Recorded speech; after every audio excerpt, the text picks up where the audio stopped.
Hi everyone, I'm Emily Ammer, and I've been working on this project for my marketing class that partners with Scouting America for a couple weeks now. They have this program with, well, not with, but for children with disabilities that allows them to participate in their scouting camp with all the necessary accommodations. So I've been working on a campaign for the last 6 weeks to try to gain some donations for that program. It's called the Trailblazer program. So if you'd like to donate, I'm going to leave my link in the bio of this video. My strategy was to come up with a slogan that spoke to how much of an impact this program was actually making for these children. I came up with the slogan, "Make the impossible possible." I think that was a pretty good one. I tested it out with a couple different other ones, alternate ones, during my first week on Facebook, and that one won without a question, so that was the winner. My main goal for the class was to raise $100 for Scouting America Trailblazer program. Now, I understood that goal might be a little bit out of reach since I was doing stuff on brand new platforms instead of my own personal platforms for privacy reasons. So my personal goal was to increase each of my posts views by 10% for each post. It ended up being more like each week since I did most of the posts at one time during the week, since I'm getting more and more busy since I got promoted with my job. In order to implement this, I made my posts more similar to the ones that did the best the week before each week. Unfortunately, I didn't achieve all of the goals for each week every single time, but I did achieve my goals for, I think, 2 of the weeks, which was really excellent for that 10%. Each week, I focused on a new platform, so that kind of made it a little bit more difficult to continue that viewership throughout. So since each platform has different goals and abilities and audiences, it was kind of difficult to be able to do that week to week. And I had some technical issues as well, and I lost my LinkedIn and my Facebook. I lost my Facebook week 1, so it was really quickly taken out of there. And my LinkedIn, I think week 4 or 5. So those were my best performing by far, and it was a bummer to have lost those. So the first week I did Facebook, so it'll cut to my post here. I ended up using this post as a profile picture for most of my platforms since it worked really well in a circle. I know that's unbelievable, but it really worked well in a circle, so I used that to be able to promote too. This is one of the platforms that I was really upset about losing since I lost it. Literally, I don't even think that I was able to post my third post.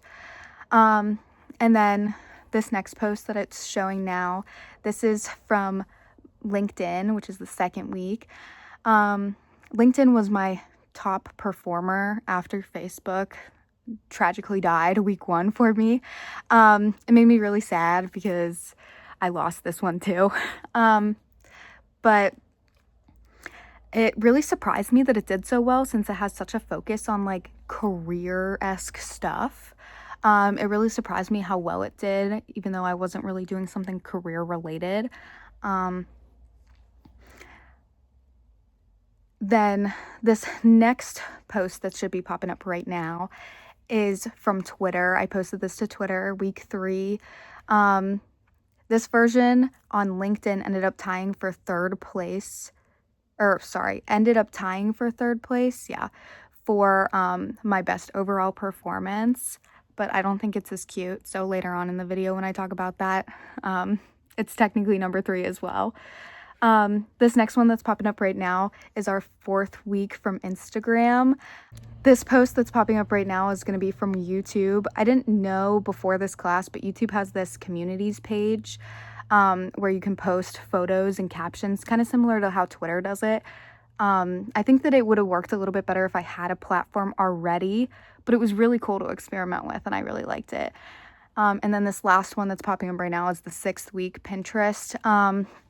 I'm not sure that it really works really well for fundraising, but it was kind of interesting to see it from a business perspective. And I made a business account, which I'd never done before. So I think that that's really cool. And I also really liked this one. It's really cute. So I kept the same approach for each platform. Since we were posting like to all the previous platforms with the new stuff, we kind of had to make it so, or I kind of had to make it so that way it was compatible with all of the platforms, which was kind of difficult because each platform has its own size restrictions of how big your photographs can be. So I had to make them have like extra space on the top or bottom once I got started into the more elaborate programs like Pinterest, for example, and then like Instagram obviously is mostly square, whereas Facebook's more of a rectangle type of post. I added QR codes to everything so that way it could be compatible for the platforms like YouTube. The YouTube communities thing doesn't let you post active links unless you go through this really extended verification program, and I did not have time to do that. I also made sure that I contained most of the words that you needed to know in the actual photographs themselves, since things like Twitter have a max character count. And I made small captions for each post that was able to add a little additional information along with like hashtags for the platforms that were applicable for that. Each post that I made had a goal of like spreading the word, not necessarily gaining the donations that I was trying to get, but to spread it to the people that could possibly donate, since a lot of my close audiences that I have access to don't really have the money to donate extra money. So I was kind of just trying to hope to grow my platforms and to grow the awareness of the program so that way it could hopefully reach those right eyes that would be able to make those donations. In order to post all these things, I ended up doing automatic scheduling within the actual platforms with everything except for Instagram. If you have an Instagram like fundraising account, it doesn't let you do that. So I had to manually go on and post those at different times during the day. So those ones didn't work out as well since I wasn't able to post them in like the middle of the day like the previously scheduled ones were able to do. So this one that's popping up on the screen right now is my best post. It ended up being 282 views with 204 impressions. So that one was pretty good. Yay. This next one that's popping up right now was actually a post that was meant for Twitter, but it did best on LinkedIn with 25 impressions. But on Twitter, it got 2 impressions and 1 engagement. It got a like and 1 profile view. So someone went to my profile for that. That was really nice. And then this one that's popping up right now is my LinkedIn post number 3, and it was at 22 impressions, which again tied with that one from earlier. So Facebook and LinkedIn were definitely the ones that worked the best for me. I think it's because their analytics are better and I'm more familiar with those platforms. And I think they have the biggest audiences too. So bigger audience, more eyes to potentially see my content. I think that's how it worked out that way.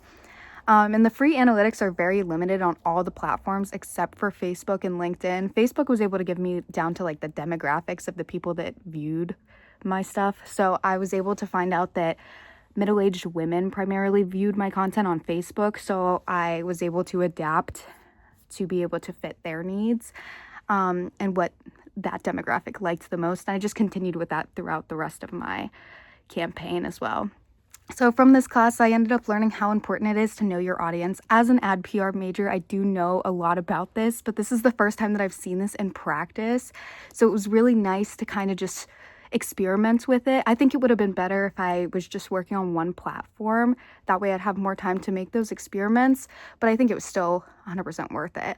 And then right here, this is a screenshot of my end-all results, which was 0%, but I had a lot of fun doing this project, and I think that it was very beneficial.